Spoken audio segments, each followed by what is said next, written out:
ყველი დღის 25 ლარი ესა გაძვირებული ხორციც გაძვირდა ყველაფერი თუ გაძვირებული გჯერათ ეხა იმ ანონსის რაც გააკეთა ქართული ოცნების მთავრობამ რომ აი გაიაფთება პროდუქტები მას შემდეგ რაც გამოიძიებენ რატომ არის ასეთი ფასნამატები რატომ არ გჯერათ იმიტომ რომ რაფის არ აკეთებ მე რაც ხალხისთვის საჭიროა აკეთებენ მისი ჯიბისთვის მაგრამ წამლებიც მოიმატა და ყველაფერი ანუ მათი ჯიბებისთვის ზრუნავს რეალურად ოცნების მთავრობა საქართველოს ყოფილიყო ამ პეიჟი არ იქნებოდა. 20 ლარით რო გაზარდეს პენსიის რაოდენობა ხო? მაი 20 ლარი წაიღოს და დავაგეთო და აი მოიმატა თქვენ პენსიებმა 20 ლარი დაამატეს პენსია.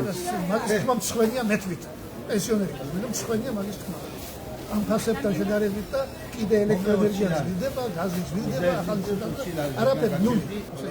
ანუ არ გჯერათ რომ რეალურად იზრუნებენ ისინი თქვენს და ხალხის საჭიროებებზე? არა. გამორიცხა. აი რაკი კობახიძე გამოვიდა 24 დეკემბერს და ისაუბრა ფასნამატებზე, რომ ეს არის არარეალური ფასნამატები, ძალიან მაღალია მოდის ბიზნესმენების და დაიკლებს ეს ფასები და გამოძიება დაიწყო. როგორც უსმა, ასევე პარლამენტმა შექმნა კომისია. მოდის ახლა დღეს გიგო, 10 დღეს. 100-ია, 10 წელია.